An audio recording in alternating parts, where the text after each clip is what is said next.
ਜਦੋਂ ਵੀ ਕਿਸੇ ਕਿਸਮ ਦੀ એનર્ਜੀ ਦੀ ਕੈਲਕੂਲੇਸ਼ਨ ਕਰਨੀ ਹੋਵੇ ਤਾਂ ਇੱਕੋ ਗੱਲ ਯਾਦ ਰੱਖਣ ਦੀ ਲੋੜ ਆ ਵੀ ਅਸੀਂ ਵਰਕ ਡਨ ਕੱਢਣਾ ਹੈ ਉਸ ਸਿਸਟਮ ਦੇ ਉੱਤੇ, ਕਿਉਂਕਿ ਜਿੰਨਾ ਉਸ ਸਿਸਟਮ ਦੇ ਉੱਤੇ ਵਰਕ ਕੀਤਾ ਜਾਊਗਾ ਉਹੀ ਵਰਕ ਉਸੇ ਸਿਸਟਮ ਦੇ ਵਿੱਚ ਸਟੋਰ ਹੋ ਜਾਏਗਾ in the form of it's energy.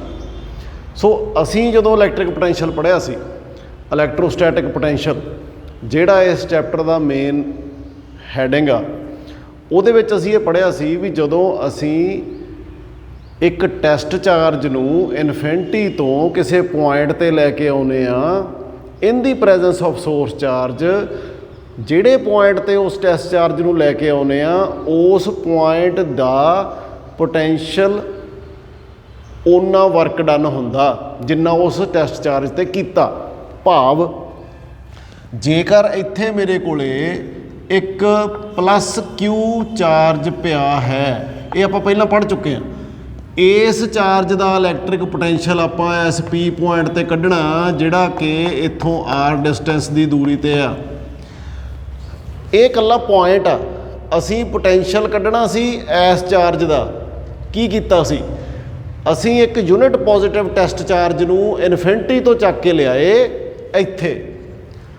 ਜਿੰਨਾ ਵਰਕ ਕਰਨਾ ਪਿਆ ਇਹਦੇ ਇਲੈਕਟ੍ਰੋਸਟੈਟਿਕ ਫੋਰਸ ਦੇ ਅਗੇਂਸਟ ਵਰਕ ਕਿਹਦੇ 'ਤੇ ਕੀਤਾ, ਟੈਸਟ ਚਾਰਜ ਦੇ ਉੱਤੇ, ਅਤੇ ਉਹ ਵਰਕ ਜਿੰਨਾ ਕੀਤਾ ਉਹ ਇਸ ਪੁਆਇੰਟ ਦਾ ਕੀ ਹੋ ਗਿਆ, ਪੋਟੈਂਸ਼ੀਅਲ ਐਟ ਆਰ, ਕਿਹਦਾ, ਇਸ ਚਾਰਜ ਦਾ।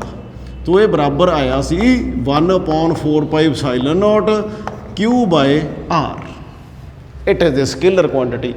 ਅੱਜ ਦੇ ਟੌਪਿਕ 'ਚ ਕੀ ਫਰਕ ਆ, ਅੱਜ ਦਾ ਟੌਪਿਕ ਅਸੀਂ ਪੜ੍ਹਨ ਲੱਗੇ ਆ ਪੋਟੈਂਸ਼ੀਅਲ ਐਨਰਜੀ ਇਨ ਐਨ ਐਕਸਟਰਨਲ ਫੀਲਡ। ਹੁਣ ਅਸੀਂ ਦੇਖੀਏ ਵੀ ਅੱਜ ਦਾ ਜੋ ਸਾਡਾ ਟੌਪਿਕ ਆ ਉਹਦੇ ਵਿੱਚ ਕੀ ਨਵਾਂ ਹੈ। ਜਦੋਂ ਵੀ ਕਿਸੇ ਜਗ੍ਹਾ ਦੇ ਉੱਤੇ ਚਾਰਜ ਪਿਆ ਹੋਵੇ ਤਾਂ ਉਹਦੇ ਆਲੇ ਦੁਆਲੇ ਉਹਦਾ ਇਲੈਕਟ੍ਰਿਕ ਫੀਲਡ ਹੁੰਦਾ ਹੈ, ਉਹਦਾ ਇਲੈਕਟ੍ਰਿਕ ਪੋਟੈਂਸ਼ੀਅਲ ਹੁੰਦਾ, ਡਿਫਰੈਂਟ ਪੁਆਇੰਟਸ 'ਤੇ ਡਿਫਰੈਂਟ। ਹੁਣ ਅਸੀਂ ਇਹ ਦੇਖਾਂਗੇ ਵੀ ਜੇਕਰ ਕਿਸੇ ਐਕਸਟਰਨਲ ਚਾਰਜ ਦੇ ਪ੍ਰੈਜ਼ੈਂਸ ਦੇ ਵਿੱਚ, ਇਹ ਸਾਡਾ ਐਕਸਟਰਨਲ ਚਾਰਜ ਆ ਕਿਊ, ਇਹਦਾ ਕੋਈ ਇਲੈਕਟ੍ਰਿਕ ਫੀਲਡ ਆ ਇਹਦੇ ਆਲੇ ਦੁਆਲੇ, ਅਤੇ ਇਹਦੇ ਆਲੇ ਦੁਆਲੇ ਦਾ ਕੋਈ ਇਲੈਕਟ੍ਰਿਕ ਪੋਟੈਂਸ਼ੀਅਲ ਆ ਜਿਵੇਂ ਆਪਾਂ ਇੱਥੇ ਕੱਢਿਆ, ਅਤੇ ਜੇਕਰ ਇਹਦਾ ਇਲੈਕਟ੍ਰਿਕ ਪੋਟੈਂਸ਼ੀਅਲ ਇਸ ਪੁਆਇੰਟ ਦੇ ਉੱਤੇ ਆਹ ਵੈਲਿਊ ਹੈ VR, ਤਾਂ ਇੱਥੇ ਤਾਂ ਆਪਾਂ ਲੈ ਕੇ ਆਏ ਸੀਗੇ Q0 ਨੂੰ ਚੱਕ ਕੇ, ਜਿਹੜਾ ਕਿ ਆਰਬਿਟਰੇਰੀ ਆ, ਜਿਹੜਾ ਕਿ ਊਈ ਮੁੱਚੀ ਮੰਨਿਆ ਹੋਇਆ, ਅਸਲ 'ਚ ਹੈ ਨਹੀਂ ਗਾ। ਬਟ ਹੁਣ ਜੇ ਅਸੀਂ ਅਸਲੀ ਚਾਰਜ ਨੂੰ ਚੱਕ ਕੇ ਲੈ ਕੇ ਆਉਣਾ ਹੋਵੇ, ਕਿਸੇ ਕਿਊ ਚਾਰਜ ਨੂੰ ਚੱਕ ਕੇ ਲੈ ਕੇ ਆਉਣਾ ਹੋਵੇ ਇਸ ਪੁਆਇੰਟ ਦੇ ਉੱਤੇ, ਜਿੰਨਾ ਵਰਕ ਡਨ ਇਹਦੇ ਉੱਤੇ ਕਰਾਂਗੇ ਉਹ ਇਸੇ ਚਾਰਜ ਸਟੋਰ ਹੋ ਜਾਏਗਾ in the form of it's potential energy, electric potential energy. ਅਤੇ ਉਹ ਕਿਹਦੀ ਪ੍ਰੈਜ਼ੈਂਸ 'ਚ ਲੈ ਕੇ ਆਏ ਆ, ਇਸ ਪੋਟੈਂਸ਼ੀਅਲ ਦੀ ਪ੍ਰੈਜ਼ੈਂਸ ਦੇ ਵਿੱਚ। ਇੱਥੇ ਸਾਡਾ ਪੁਆਇੰਟ ਆਫ ਕੰਸਰਨ ਸੀਗਾ to find the electric potential of this charge, ਜਿਹੜਾ ਸਾਡਾ ਇਹਦੇ ਬਰਾਬਰ ਆ ਗਿਆ। ਅਸੀਂ ਹੁਣ ਇਹਦੀ ਪ੍ਰੈਜ਼ੈਂਸ ਦੇ ਵਿੱਚ ਇੱਕ ਚਾਰਜ ਨੂੰ ਲੈ ਕੇ ਆ ਰਹੇ ਹਾਂ ਜਿਹਦਾ ਆਪਦਾ ਵੀ ਇਲੈਕਟ੍ਰਿਕ ਫੀਲਡ ਆ, but it is a small charge. So ਇਹਨੂੰ ਜਦੋਂ ਅਸੀਂ ਇੱਥੇ ਲੈ ਕੇ ਆਵਾਂਗੇ ਤਾਂ ਸਾਨੂੰ ਜਿੰਨਾ ਵਰਕ ਕਰਨਾ ਪਏਗਾ ਉਹ ਕਿਹਦੇ ਵਿੱਚ ਸਟੋਰ ਹੋ ਜਾਏਗਾ, ਐਸੇ ਚਾਰਜ ਸਟੋਰ ਹੋ ਜਾਏਗਾ in the form of its energy, and it will be equal to Q times V into R। ਮਤਲਬ ਜੇਕਰ ਹੁਣ ਇਹਦੀ ਅਸੀਂ ਐਨਰਜੀ ਦੇਖੀਏ, ਐਨਰਜੀ ਐਟ R, ਕਿਹਦੀ ਐਨਰਜੀ, ਇਸ ਚਾਰਜ ਦੀ, ਇਹ ਕਿਹਦੇ ਬਰਾਬਰ ਆ ਜਾਏਗੀ, Q times V into R। V ਸਾਡੇ ਕੋਲੇ ਇੱਥੇ ਸੀਗਾ 1/4πε0 Q/r into Q. So this will be the amount of energy of this charge. So ਇਹ ਫਰਕ ਆ ਸਾਡਾ ਪਹਿਲਾਂ ਵਾਲੇ ਟੌਪਿਕ ਪੜ੍ਹਨ ਦਾ ਅਤੇ ਅੱਜ ਵਾਲਾ ਟੌਪਿਕ ਪੜ੍ਹਨ ਦਾ। ਹੁਣ ਇੱਥੋਂ ਇੱਕ ਨਵੀਂ ਚੀਜ਼ ਸਾਹਮਣੇ ਆਉਂਦੀ ਆ, ਜੇਕਰ ਅਸੀਂ ਕਿਸੇ ਪੋਟੈਂਸ਼ੀਅਲ ਦੇ ਵਿੱਚ, ਕਿਸੇ ਇਲੈਕਟ੍ਰਿਕ ਪੋਟੈਂਸ਼ੀਅਲ ਦੇ ਵਿੱਚ, ਮੰਨ ਲਓ ਕੋਈ ਇਲੈਕਟ੍ਰਿਕ ਪੋਟੈਂਸ਼ੀਅਲ ਆ ਸਾਡਾ 1 ਵੋਲਟ ਕਿਸੇ ਪੁਆਇੰਟ 'ਤੇ, ਇੱਥੇ ਹੀ ਮੰਨ ਲੈਂਦੇ ਆ, ਇੱਥੇ 1 ਵੋਲਟ ਦਾ ਇਲੈਕਟ੍ਰਿਕ ਪੋਟੈਂਸ਼ੀਅਲ ਆ। ਅਸੀਂ ਇਹਦੇ ਪੋਟੈਂਸ਼ੀਅਲ ਦੇ ਵਿੱਚ ਇੱਕ ਇਲੈਕਟ੍ਰੋਨ ਨੂੰ ਚੱਕ ਕੇ ਲੈ ਕੇ ਆਉਣਾ। ਜੇ ਇਲੈਕਟ੍ਰੋਨ ਨੂੰ ਇੱਥੇ ਚੱਕ ਕੇ ਲੈ ਕੇ ਆਉਣਾ ਤਾਂ ਕਿੰਨੀ એનર્ਜੀ ਮਿਲੇਗੀ ਇਲੈਕਟ੍ਰੋਨ ਨੂੰ, ਤਾਂ ਇਲੈਕਟ੍ਰੋਨ ਦੀ ਕਿੰਨੀ એનਰਜੀ ਹੋਏਗੀ, ਜਿੰਨਾ ਉਹਦੇ ਉੱਤੇ ਵਰਕ ਕਰਕੇ ਉਹਨੂੰ ਲੈ ਕੇ ਆਵਾਂਗੇ। ਤਾਂ ਚਾਰਜ ਸਾਡੇ ਕੋਲੇ ਇੱਕ ਇਲੈਕਟ੍ਰੋਨ ਤੇ ਚਾਰਜ ਹੁੰਦਾ ਜੀ 1.6 × 10⁻⁻19 ਕੂਲਮ। ਤੇ ਜੇਕਰ ਅਸੀਂ એનર્ਜੀ ਕੱਢੀਏ ਤੇ એનર્ਜੀ ਕਿੰਨੀ ਆ ਜਾਏਗੀ, it will B Q times V at R। ਤੇ ਚਾਰਜ ਸਾਡਾ ਹੈਗਾ 1.6 × 10⁻⁻19 ਕੂਲਮ। ਪੋਟੈਂਸ਼ੀਅਲ ਅਸੀਂ ਮੰਨਿਆ ਵੀ ਜੇਕਰ 1 ਵੋਲਟ ਦਾ ਹੋਵੇ ਤਾਂ ਗੁਣਾ ਕਰ ਦਈਏ 1 ਵੋਲਟ ਨੂੰ, ਤਾਂ ਇਹ ਬਰਾਬਰ ਸਾਡੇ ਕੋਲ ਕਿੰਨਾ ਆ ਜਾਏਗਾ 1.6 × 10⁻⁻19 coulomb into volt, it will be joule, ਕਿਉਂਕਿ એનર્ਜੀ ਨੂੰ ਅਸੀਂ ਜਾਊਲ ਦੇ ਵਿੱਚ ਮੈਜ਼ਰ ਕਰਦੇ ਹਾਂ। Joule is the unit of energy. So ਇਸ એનਰਜੀ ਨੂੰ ਅਸੀਂ ਕਹਿੰਦੇ ਹਾਂ 1 ਇਲੈਕਟ੍ਰੋਨ ਵੋਲਟ। ਸੋ ਇਹ ਸਾਡੇ ਕੋਲ ਡੈਫੀਨੇਸ਼ਨ ਬਣ ਜਾਂਦੀ ਆ 1 ਇਲੈਕਟ੍ਰੋਨ ਵੋਲਟ ਦੀ। It is the energy gained by electron when it is accelerated in a potential of electric potential of 1 volt. It is accelerated through a potential of 1 volt. 1 volt ਦਾ potential difference ਲੱਗਿਆ ਹੋਵੇ ਕਿਸੇ ਜਗ੍ਹਾ ਦੇ ਉੱਤੇ, ਅਸੀਂ electron ਨੂੰ ਉੱਥੇ ਚੱਕ ਕੇ ਲੈ ਕੇ ਆਉਣਾ, ਜਿੰਨੀ ਵਰਕ ਕਰਨਾ ਪਊਗਾ ਇਲੈਕਟ੍ਰੋਨ ਤੇ ਉਹ ਕਿੰਨਾ ਹੋਊਗਾ 1 electron volt, and its value is 1.6 × 10⁻⁻19 joule. ਹੁਣ ਦੋਨੇ ਚੀਜ਼ਾਂ 1 ਇਲੈਕਟ੍ਰੋਨ ਵੋਲਟ ਵੀ ਸਾਡੀ એનર્ਜੀ ਦੀ ਯੂਨਿਟ ਹੈ ਤੇ ਬਰਾਬਰ ਕਿਹਦੇ ਆ 1.6 × 10⁻⁻19 ਜਾਊਲ ਦੇ। ਤੋ ਇਹ ਕਨਵਰਸ਼ਨਾਂ ਦੇ ਵਿੱਚ ਵੀ ਤੁਹਾਨੂੰ ਆ ਸਕਦਾ 1 ਇਲੈਕਟ੍ਰੋਨ ਵੋਲਟ ਦੀ ਵੈਲਿਊ ਲਿਖੋ। ਇਹ ਵੀ ਲਿਖਿਆ ਜਾ ਸਕਦਾ how many electron volts are there in 1 joule. ਉੱਥੇ ਫਿਰ ਤੁਸੀਂ ਇਹਨੂੰ ਦੂਸਰੇ ਪਾਸੇ ਲੈ ਜਾਓਗੇ, 1 ਜਾਊਲ ਦੀ ਵੈਲਿਊ ਕੱਢੋਗੇ 1 ਇਲੈਕਟ੍ਰੋਨ ਵੋਲਟ ਦੇ ਵਿੱਚ। ਇਸੇ ਤਰ੍ਹਾਂ એનર્ਜੀ ਦੀਆਂ ਇਲੈਕਟ੍ਰੋਨ ਵੋਲਟ ਦੇ ਵਿੱਚ ਜਿਹੜੀਆਂ ਯੂਨਿਟਸ ਯੂਜ਼ ਕੀਤੀਆਂ ਜਾਂਦੀਆਂ ਨੇ, ਉਹਦੇ ਵਿੱਚ kilo electron volt, mega electron volt, giga electron volt, depending upon the value of energy, ਉਹ ਅਸੀਂ ਯੂਜ਼ ਕਰਦੇ ਹਾਂ। ਆਓ ਹੁਣ ਦੇਖੀਏ, ਜੇਕਰ ਅਸੀਂ ਐਕਸਟਰਨਲ ਫੀਲਡ ਦੇ ਵਿੱਚ 2 ਚਾਰਜਸ ਨੂੰ ਲੈ ਕੇ ਆਉਣਾ ਹੋਵੇ, ਇੱਥੇ ਤਾਂ ਅਸੀਂ ਲੈ ਕੇ ਆਂਦਾ ਸੀ 1 ਚਾਰਜ, ਉਹਦੀ ਅਸੀਂ ਵੈਲਿਊ ਲਿਖ ਲਈ એનર્ਜੀ ਦੀ। ਹੁਣ ਜੇ ਇੱਕ ਸਿਸਟਮ ਆਫ 2 ਪੁਆਇੰਟ ਚਾਰਜਸ ਲੈ ਕੇ ਆਈਏ ਤਾਂ ਉਹਨਾਂ ਦੀ એનર્ਜੀ ਕਿੰਨੀ ਬਣੇਗੀ। So it will be going to be a very interesting topic. ਕਿਵੇਂ ਦੇਖੋ, ਸਪੋਜ਼ ਕਰ ਲਈਏ ਸਾਡੇ ਕੋਲ ਇੱਥੇ ਕੋਈ ਸੋਰਸ ਚਾਰਜ ਹੈ Q and its potential at this point it around this V at R. So I am considering a point, first point here whose potential is V at R1. Suppose this is R1. ਇੱਥੇ ਮੈਂ ਇੱਕ charge ਨੂੰ ਲੈ ਕੇ ਆਉਣਾ, Q1 ਨੂੰ ਚੱਕ ਕੇ ਲੈ ਕੇ ਆਇਆ ਇਨਫਿਨਿਟੀ ਤੋਂ, ਇੱਥੇ ਲੈ ਕੇ ਆਇਆ, ਜਿੰਨਾ ਇਹਦੇ ਉੱਤੇ ਵਰਕ ਕਰਨਾ ਪਿਆ ਉਹ ਇਸੇ ਚਾਰਜ ਸਟੋਰ ਹੋ ਗਿਆ ਇਨ the form of it's energy, ਤੇ ਮੈਂ ਉਹਨੂੰ ਕਹਿ ਦਿੰਦਾ U1। ਪਹਿਲੇ ਚਾਰਜ ਦੀ એનર્ਜੀ ਕਿਹਦੇ ਬਰਾਬਰ ਹੋਏਗੀ, ਜਿੰਨਾ ਚਾਰਜ ਆ ਜਿੰਨਾ ਇੱਥੇ ਪੋਟੈਂਸ਼ੀਅਲ ਹੈ। ਹੁਣ ਕਿਉਂਕਿ ਪੋਟੈਂਸ਼ੀਅਲ ਡਿਸਟੈਂਸ ਦੇ ਨਾਲ ਵੇਰੀ ਕਰਦਾ, ਇਸ ਜਗ੍ਹਾ ਦੇ ਉੱਤੇ ਪੋਟੈਂਸ਼ੀਅਲ ਜਿੰਨਾ ਹੋਏਗਾ ਉਹ ਕਿਸੇ ਹੋਰ ਪੁਆਇੰਟ ਨਾਲੋਂ ਡਿਫਰੈਂਟ ਹੋਏਗਾ। ਸਪੋਜ਼ ਕਰ ਲਈਏ ਹੁਣ ਮੈਂ ਆਹ ਚਾਰਜ ਤਾਂ ਹੁਣ ਸਾਡੇ ਕੋਲ ਇੱਥੇ ਆ ਗਿਆ, ਹੁਣ ਮੈਂ ਚੱਕ ਕੇ ਲਿਆਉਣਾ ਦੂਜਾ ਚਾਰਜ ਇਨਫਿਨਿਟੀ ਤੋਂ ਹੀ, ਉਹ ਮੈਂ ਚੱਕ ਕੇ ਲਿਆਉਣਾ ਇਸ ਜਗ੍ਹਾ ਤੇ, ਕਿਉਂਕਿ ਹੁਣ ਇਹਦਾ ਡਿਸਟੈਂਸ ਦਾ ਫਰਕ ਆ। ਸਪੋਜ਼ ਕਰ ਲੈਣਾ ਇਹਨੂੰ ਮੈਂ R2 ਕਹਿ ਦਿੰਦਾ ਪੋਜੀਸ਼ਨ ਵੈਕਟਰ ਇੱਥੇ, ਤੇ ਇੱਥੇ ਪੋਟੈਂਸ਼ੀਅਲ ਦੀ ਵੈਲਿਊ ਵੀ ਡਿਫਰੈਂਟ ਹੋਏਗੀ। ਸੋ let me call it V at R2। So Q2 ਨੂੰ ਜਦੋਂ ਮੈਂ ਇੱਥੇ ਸੈਕਿੰਡ ਪੁਆਇੰਟ ਤੇ ਲੈ ਕੇ ਆਇਆ ਤਾਂ ਹੁਣ ਸਿਨੈਰੀਓ ਕੀ ਬਣਦਾ, ਇੱਕ ਤਾਂ ਐਕਸਟਰਨਲ ਫੀਲਡ ਦਾ ਪੋਟੈਂਸ਼ੀਅਲ ਵੀ ਹੈ ਇੱਥੇ, ਨਾਲ ਦੀ ਨਾਲ ਇਸ ਚਾਰਜ ਦਾ ਇਲੈਕਟ੍ਰਿਕ ਪੋਟੈਂਸ਼ੀਅਲ ਵੀ ਹੋਏਗਾ। ਸੋ ਪਹਿਲਾਂ ਅਸੀਂ ਲਿਖੀਏ ਵੀ ਇਹਨੂੰ ਜਦੋਂ ਚੱਕ ਕੇ ਲਿਆਂਦਾ ਤੇ ਇਹਨੇ ਇਹਦੇ ਉੱਤੇ ਕੀ ਅਸਰ ਕੀਤਾ, ਉਹਦਾ ਪੋਟੈਂਸ਼ੀਅਲ ਮੈਂ ਇਹਨੂੰ એનર્ਜੀ ਲਿਖ ਲੈਣਾ U2 and it will B Q2 Times ਜਿੰਨਾ ਇੱਥੇ ਪੋਟੈਂਸ਼ੀਅਲ ਆ ਬਣ ਗਿਆ ਮੇਰਾ। ਇਹਦਾ ਇਸ ਪਾਸੇ ਮੇਰਾ ਸੀਗਾ ਫਸਟ ਐਨਰਜੀ, ਆ ਮੇਰੀ ਬਣ ਗਈ ਜੀ ਸੈਕਿੰਡ એનર્ਜੀ। ਨਾਓ ਇਹਨੂੰ ਅਸੀਂ ਸੈਕਿੰਡ ਚਾਰਜ ਨੂੰ ਜਦੋਂ ਇੱਥੇ ਲੈ ਕੇ ਆਂਦਾ ਤਾਂ ਮੇਰੇ ਕੋਲੇ ਇਹਦਾ ਵੀ ਇਫੈਕਟ ਪਊਗਾ। ਤਾਂ ਇਹਦੇ ਵਿੱਚ ਜਿਹੜਾ ਡਿਸਟੈਂਸ ਆ ਇਹਨੂੰ ਮੈਂ ਮੰਨ ਲੈਣਾ R12, 1 ਤੇ 2 ਦੇ ਵਿਚਾਲੇ ਵਾਲਾ ਡਿਸਟੈਂਸ, ਕਿਉਂਕਿ ਹੁਣ ਮੈਂ ਕਹਿਣਾ ਵੀ ਇਹਦਾ ਜਿਹੜਾ ਇਲੈਕਟ੍ਰਿਕ ਪੋਟੈਂਸ਼ੀਅਲ ਹੋਊਗਾ ਗੁਣਾ Q2 ਕਰਨੀ ਪਊਗੀ, ਕਿਉਂਕਿ Q2 ਨੂੰ ਚੱਕ ਕੇ ਲੈ ਕੇ ਆਂਦਾ ਇਹਦੇ ਪੋਟੈਂਸ਼ੀਅਲ ਦੇ ਵਿੱਚ, ਅਸੀਂ Q2 ਨੂੰ ਚੱਕ ਕੇ ਲਿਆਂਦਾ ਇਹਦੇ ਪੋਟੈਂਸ਼ੀਅਲ 'ਚ ਤਾਂ ਵੈਲਿਊ ਲਿਖ ਲਈ, ਤੇ U3 ਮੇਰੀ ਕਿੰਨੀ ਬਣ ਗਈ, ਉਹ ਬਣੂਗੀ Q2 into electric potential of this charge. ਇਸ ਚਾਰਜ ਦਾ ਇਲੈਕਟ੍ਰਿਕ ਪੋਟੈਂਸ਼ੀਅਲ ਕਿੰਨਾ ਹੋਏਗਾ 1/4 ਪਾਈ ਐਪਸਾਈਲਨ ਨੋਟ। ਚਾਰਜ ਹੈਗਾ ਮੇਰੇ ਕੋਲ Q1 ਤੇ ਡਿਸਟੈਂਸ ਕਿੰਨਾ ਜੀ R12। ਕਲੀਅਰ।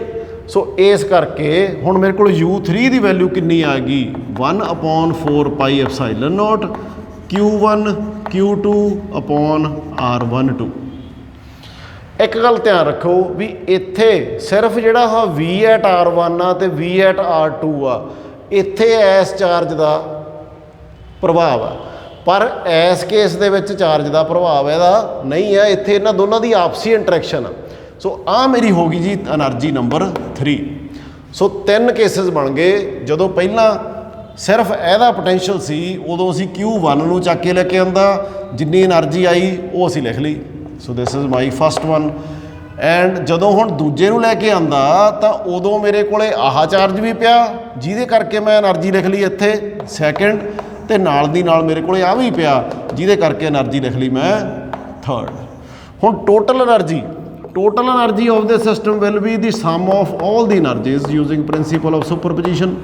तो ਇੱਥੋਂ ਮੇਰੇ ਕੋਲੇ ਆ ਗਿਆ ਫਿਰ Q1 into V of R1 plus Q2 into V at R2 plus this one 1/4 pi epsilon not Q1 Q2 upon R12. So this will be my total energy of the system of 2 point charges when they are taken from infinity to points which are in external electric field. सो हुण इहदे base दे उत्ते असीं एक electron volt नूं define कर लिया, वो तुसीं याद रखना, इट इज़ वेरी इंपॉर्टेंट, बहुत जगह ते यूज़ होएगा। तो तुसीं सिर्फ इन्ना ही याद रखना भी इलैक्ट्रॉन वोल्ट की एनर्जी आ जिहड़ी वो ई तो याद रख लेना भी इलैक्ट्रॉन का चार्ज लिख लेना ते नाल जाउल ला देना, बस इन्नी गल है इहदे विच। सो आम तौर के उत्ते इलैक्ट्रॉन वोल्ट वाला क्वेश्चन ये पेपर च आ जाता, कई बार ये भी क्वेश्चन पेपर च आ जाता that 1 joule is equal to dash electron volt, जो डैश भरनी होंगी एक नंबर वाले की करोगे इस चीज़ का रेसिप्रोकल लैके इत्थे तुहाडा आंसर आ जाएगा।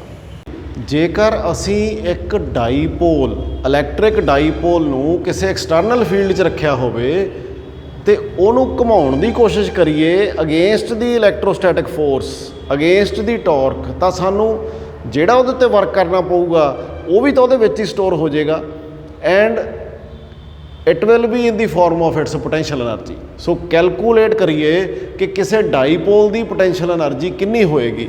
सो ये लई पहला मैं कंसिडर कर लेना भी इस जगह के उत्ते इलैक्ट्रिक फील्ड है, जे इस जगह के उत्ते इलैक्ट्रिक फील्ड आ तो यदा मतलब तुसीं ये गल याद रखनी आ भी जिधरले पासे नूं इलैक्ट्रिक फील्ड है जा रहा, इधरले पासे नूं किते अगे जाके कोई नैगेटिव प्लेट होएगी जिहदे उत्ते नैगेटिव चार्ज होएगा, तो इधरले पासे पिछे किते कोई पॉजिटिव चार्ज प्लेट होएगी जिथों यह इलैक्ट्रिक फील्ड आ रहा है। हुण कंसिडर कर लिया असी भी इत्थे साडे कोले यूनीफॉर्म इलैक्ट्रिक फील्ड है, तो ये विच कंसिडर कर लेना मैं मेरे कोल एक डाईपोल इलैक्ट्रिक डाईपोल जिहदे विच मैं एक नैगेटिव चार्ज इत्थे कंसिडर कर लेना, एक पॉजिटिव चार्ज इधरले पासे consider. It is an assembly of 2 equal and opposite charges which are placed at some distance apart, separated by some distance. So इत्थे मैं इहदा सेंटर मान लेना, लैट इट बी ओ, तो डाईपोल की लेंथ आपां नूं पता जी यह 2a हुंदी आ, मनदे आपां 2a, तो सेंटर तो इधरले पासे a रह जूगी तो इधरले पासे a रह जूगी। तो हुण असीं ये देख लीए भी इहदी डाईपोल मूवमेंट आ जिहड़ी ਉਹ ਨੈਗੇਟਿਵ ਚਾਰਜ ਤੋਂ ਪੋਜ਼ਿਟਿਵ ਚਾਰਜ ਵਾਲੇ ਪਾਸੇ ਨੂੰ ਹੋਏਗੀ। ਤਾਂ I will show it here with an arrow because dipole movement is a vector quantity. Suppose ਕਰ ਲੈਣਾ ਮੈਂ ਇੱਥੇ ਐਕਸਿਸ ਡਰਾ ਕਰ ਲੈਣਾ ਇਹਦੇ ਸੈਂਟਰ ਤੋਂ, ਸੋ ਦੈਟ ਮੈਨੂੰ ਪਤਾ ਲੱਗ ਜੇ ਵੀ ਇੱਥੇ ਮੇਰਾ ਐਂਗਲ ਕਿੰਨਾ। ਇਹ ਐਕਸ ਐਕਸਿਸ ਦੇ ਨਾਲ ਸਪੋਜ਼ ਕਰ ਲਈਏ ਥੀਟਾ ਐਂਗਲ ਬਣਾ ਰਿਹਾ। Light the angle B theta between the Axis means the ਡਾਈਪੋਲ movement and the X Axis theta angle. ਹੁਣ ਜੇਕਰ ਇੱਕ ਡਾਈਪੋਲ ਜਦੋਂ ਕਿਸੇ ਐਕਸਟਰਨਲ ਇਲੈਕਟ੍ਰਿਕ ਫੀਲਡ 'ਚ ਪਿਆ ਤਾਂ ਆਪਾਂ ਇਹ ਪਹਿਲਾਂ ਪੜ੍ਹ ਚੁੱਕੇ ਹਾਂ ਵੀ ਉਹਦੇ ਉੱਤੇ ਟਾਰਕ ਲੱਗਦਾ, ਤੇ ਜਿਹੜਾ ਟਾਰਕ ਲੱਗਦਾ it is P cross E, this we have done already. ਹੁਣ ਜੇਕਰ ਇਹ P cross E ਹੈ, ਟਾਰਕ ਕੀ ਆ? Torque is the force in rotational motion, ਜਾਂ ਇਹ ਕਹਿ ਦਿਓ ਵੀ it is the turning effect of force around a fixed hinge, fixed axis, ਜਿਵੇਂ ਆਪਾਂ ਦਰਵਾਜ਼ਾ ਘੁਮਾਉਂਦੇ ਹਾਂ। ਤੇ ਟਾਰਕ ਤੇ ਫੋਰਸ ਇੱਕ ਦੂਜੇ ਦੇ ਐਨਾਲੋਗਸ ਨੇ ਲੀਨੀਅਰ ਮੋਸ਼ਨ ਤੇ ਰੋਟੇਸ਼ਨਲ ਮੋਸ਼ਨ 'ਚ। ਫੋਰਸ ਸਾਡੀ ਲੀਨੀਅਰ ਮੋਸ਼ਨ 'ਚ ਆ ਤੇ ਟਾਰਕ ਕੀ ਆ? ਰੋਟੇਸ਼ਨਲ ਮੋਸ਼ਨ ਦੇ ਵਿੱਚ। ਓਕੇ, ਹੁਣ ਅਸੀਂ ਇਹ ਦੇਖੀਏ ਵੀ ਜੇਕਰ ਇਸ ਡਾਈਪੋਲ ਦੀ ਗੱਲ ਕਰੀਏ, ਇਲੈਕਟ੍ਰਿਕ ਫੀਲਡ ਇੱਧਰ ਨੂੰ ਲੱਗ ਰਿਹਾ। ਮੈਂ ਤੁਹਾਨੂੰ ਦੱਸਿਆ ਸੀ ਵੀ ਜੇ ਇਲੈਕਟ੍ਰਿਕ ਫੀਲਡ ਇੱਧਰ ਨੂੰ ਲੱਗ ਰਿਹਾ ਤਾਂ ਇੱਧਰ ਸਮਵੇਅਰ ਹੇਅਰ ਮੇ ਬੀ ਇਹ ਪੋਜ਼ਿਟਿਵ ਪਲੇਟ ਜਿਹੜੀ ਜਿੱਥੋਂ ਇਲੈਕਟ੍ਰਿਕ ਫੀਲਡ ਆ ਰਿਹਾ, ਤੇ ਇੱਧਰਲੇ ਪਾਸੇ ਕਿਤੇ ਨੈਗੇਟਿਵ ਪਲੇਟ ਹੋਏਗੀ ਜਿੱਥੇ ਤੱਕ ਇਹ ਫੀਲਡ ਉੱਧਰ ਨੂੰ ਜਾ ਰਿਹਾ। ਸੋ ਜੇਕਰ ਇੱਧਰੋਂ ਫੀਲਡ ਆ ਰਿਹਾ ਤਾਂ ਇੱਧਰ ਪੋਜ਼ਿਟਿਵ ਪਲੇਟ ਆ, ਤਾਂ ਪੋਜ਼ਿਟਿਵ ਚਾਰਜ ਦੇ ਉੱਤੇ ਫੋਰਸ ਕਿੱਧਰ ਨੂੰ ਲੱਗ ਜਾਏਗੀ? ਇੱਧਰ ਨੂੰ ਲਾਏਗਾ। ਤੇ ਨੈਗੇਟਿਵ ਚਾਰਜ ਤੇ ਇੱਧਰ ਨੂੰ ਫੋਰਸ ਲਾਏਗਾ। ਇਹ ਅਸੀਂ ਪਹਿਲਾਂ ਐਕਚੁਅਲੀ ਕੀਤਾ ਹੋਇਆ, ਮੈਂ ਸਿਰਫ ਤੁਹਾਨੂੰ ਥੋੜ੍ਹੀ ਜਿਹੀ ਰੀਕੈਪਚੂਲੇਟ ਕਰਨ ਲੱਗਿਆ ਵੀ ਇੱਧਰਲੇ ਪਾਸੇ ਨੂੰ ਫੋਰਸ ਲੱਗ ਗਈ ਤੇ ਇੱਧਰ ਨੂੰ ਲੱਗ ਗਈ, ਇੱਥੇ ਕਪਲ ਬਣ ਗਿਆ ਤੇ ਰੋਟੇਸ਼ਨ ਹੋਏਗੀ ਇੱਧਰ ਨੂੰ ਆਪਣੇ ਆਪ ਰੋਟੇਸ਼ਨ ਹੋਏਗੀ ਡਿਊ ਟੂ ਇਲੈਕਟ੍ਰਿਕ ਫੀਲਡ ਇੱਧਰਲੇ ਪਾਸੇ ਨੂੰ। ਅਸੀਂ ਇਹਦੇ ਉਲਟ ਇਸ ਡਾਈਪੋਲ ਨੂੰ ਇੱਧਰ ਨੂੰ ਘੁਮਾਉਣਾ ਉਲਟ। So to rotate the dipole in the opposite direction of the electric force will need a work to be done on this dipole। तो ਜਿਹੜਾ ਵਰਕ ਇਹਦੇ ਉੱਤੇ ਕੀਤਾ ਗਿਆ ਉਹ 'ਚ ਸਟੋਰ ਹੋ ਜਾਊਗਾ। ਸਪੋਜ਼ ਕਰ ਲਈਏ ਵੀ ਆਪਾਂ ਇਹਨੂੰ ਕਿਸੇ ਥੀਟਾ ਨੋਟ ਪੋਜੀਸ਼ਨ ਤੋਂ, ਜਿਹੜੀ ਪਹਿਲਾਂ ਵਾਲੀ ਪੋਜੀਸ਼ਨ ਸੀ, ਉਦੋਂ ਬਾਅਦ ਕਿਸੇ ਹੋਰ ਪੋਜੀਸ਼ਨ ਤੇ ਥੀਟਾ ਪੋਜੀਸ਼ਨ ਤੇ ਲੈ ਕੇ ਜਾਣਾ। ਤੇ what small amount of work DW will have to be done, it will be tau into d theta. ਕਿਉਂਕਿ ਵਰਕ ਕੀ ਹੁੰਦਾ ਜੀ? Force dot displacement. ਧਿਆਨ ਰੱਖਿਓ W is equal to F dot S ਹੁੰਦਾ। ਇਹ ਲੀਨੀਅਰ ਮੋਸ਼ਨ ਦੀ ਗੱਲ ਆ, ਪਰ ਜੇ ਰੋਟੇਸ਼ਨਲ ਮੋਸ਼ਨ 'ਚ ਗੱਲ ਕਰ ਲਈਏ ਟਾਓ ਇਨਟੂ ਐਂਗੂਲਰ ਡਿਸਪਲੇਸਮੈਂਟ। ਸੋ ਐਂਗੂਲਰ ਡਿਸਪਲੇਸਮੈਂਟ ਸਾਡੀ ਜੇ ਮੰਨ ਲਈਏ ਡੀ ਥੀਟਾ ਹੋਈ ਆ, ਥੀਟਾ ਨੋਟ ਤੋਂ ਥੀਟਾ ਤੱਕ ਜਾਣ ਦੇ ਵਿਚਾਲੇ ਥੋੜ੍ਹੀ ਜਿਹੀ ਡਿਸਪਲੇਸਮੈਂਟ ਨੂੰ ਡੀ ਥੀਟਾ ਮੰਨ ਲਈਏ। ਤਾਂ ਇਹ ਮੰਨ ਲਓ ਵੀ ਇਹਨੂੰ ਆਪਾਂ ਇੱਥੇ ਲੈ ਕੇ ਜਾਣਾ, ਡਾਈਪੋਲ ਨੂੰ ਇੱਥੇ ਲੈ ਕੇ ਜਾਣ ਲਈ ਸਾਡੇ ਕੋਲ ਜਿਹੜਾ ਦੂਜਾ ਐਂਗਲ ਆ ਇਟ ਇਜ਼ ਥੀਟਾ, ਤੇ ਵਿਚਕਾਰ ਇੱਕ ਛੋਟਾ ਜਿਹਾ ਐਂਗਲ ਆ ਡੀ ਥੀਟਾ, ਜਿਹਦੇ ਲਈ ਸਾਨੂੰ DW ਅਮਾਊਂਟ ਆਫ ਵਰਕ ਕਰਨਾ ਪਿਆ। ਤੇ ਟੋਟਲ ਵਰਕ ਡਨ ਕਰਨਾ ਪਊਗਾ ਜੀ integral of tau d theta from theta naught to theta. ਪਹਿਲਾਂ ਵਾਲੇ ਥੀਟੇ ਤੋਂ ਦੂਜੇ ਵਾਲੇ ਥੀਟੇ ਤੱਕ ਜਿੰਨਾ ਵਰਕ ਕਰਨਾ ਪਿਆ ਟੋਟਲ, ਉਹਨੂੰ ਇੰਟੈਗਰਲ ਕਰ ਦਈਏ। So this will be our total work done which will be stored in this dipole in the form of its energy. So ਆਓ ਕਰੀਏ ਇਹਨੂੰ ਕੈਲਕੂਲੇਟ। ਟਾਓ ਦੀ ਵੈਲਿਊ ਹੈਗੀ ਸਾਡੇ ਕੋਲੇ P cross E, ਜਿਹਨੂੰ ਅਸੀਂ ਲਿਖ ਸਕਦੇ ਹਾਂ PE sin theta. So W will be integral from theta naught to theta PE sin theta into d theta. Tau ਦੀ ਵੈਲਿਊ ਅਸੀਂ ਲਿਖ ਲਈ PE sin theta, d theta ਸਾਡੇ ਕੋਲੇ ਨਾਲ ਆ ਗਿਆ। ਸੋ ਨਾਓ PE ਤਾਂ ਸਾਡਾ ਬਾਹਰ ਆ ਗਿਆ ਕਿਉਂਕਿ ਇਹ ਚੇਂਜ ਨਹੀਂ ਕਰਦਾ।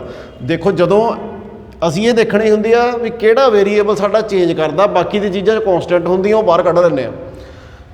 ਜਦੋਂ ਡਾਈਪੋਲ ਐਸ ਪੋਜੀਸ਼ਨ ਤੋਂ ਐਸ ਪੋਜੀਸ਼ਨ ਤੇ ਗਿਆ, ਸਿਰਫ ਸਾਡੇ ਕੋਲੇ ਐਂਗਲ ਚੇਂਜ ਕਰਦਾ, ਨਾ ਤਾਂ ਸਾਡੇ ਕੋਲੇ ਡਾਈਪੋਲ ਮੂਵਮੈਂਟ ਚੇਂਜ ਕਰਦੀ ਆ, ਨਾ ਸਾਡੇ ਕੋਲੇ ਇਲੈਕਟ੍ਰਿਕ ਫੀਲਡ ਚੇਂਜ ਕਰਦਾ।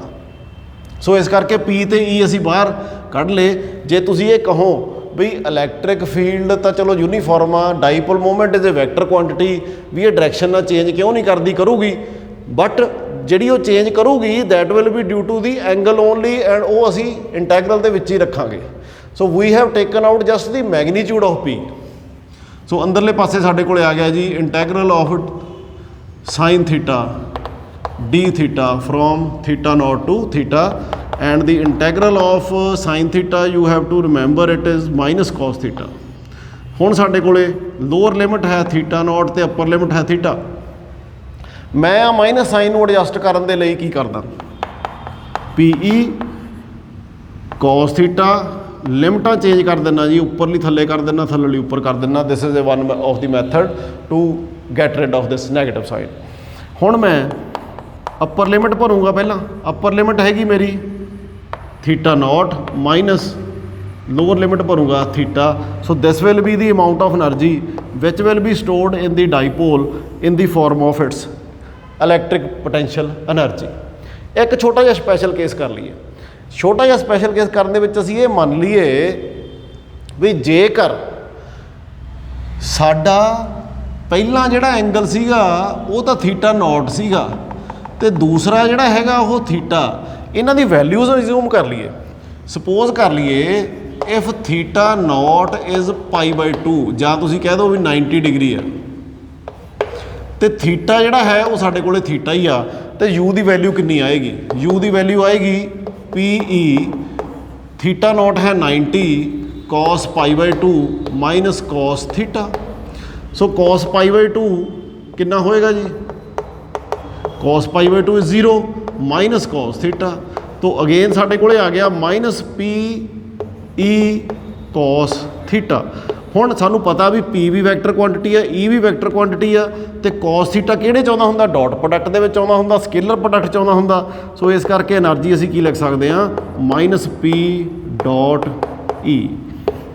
ਇੱਥੋਂ ਸਾਨੂੰ ਇਹ ਵੀ ਪਤਾ ਲੱਗ ਜਾਂਦਾ ਵੀ ਦੋ ਵੈਕਟਰ ਕੁਆਂਟੀਟੀਜ਼ ਦੀ ਡਾਟ ਪ੍ਰੋਡਕਟ ਜੋ ਹੈ it gives a result as a scalar quantity because energy is a scalar quantity। ਹੁਣ ਤੁਸੀਂ ਇਹ ਦੋ ਚੀਜ਼ਾਂ ਯਾਦ ਰੱਖ ਲੈਣੀਆਂ ਨੇ। ਇੱਕ ਤਾਂ ਇਹ ਵੀ ਟਾਰਕ ਆ ਜਿਹੜਾ it is the cross product of two quantities।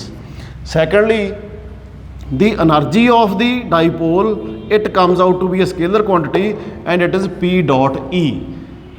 ਤੇ P cross E ਜਿਹੜਾ ਸੀਗਾ ਇਹ ਕੀ ਸੀਗਾ ਜੀ? ਟਾਰਕ।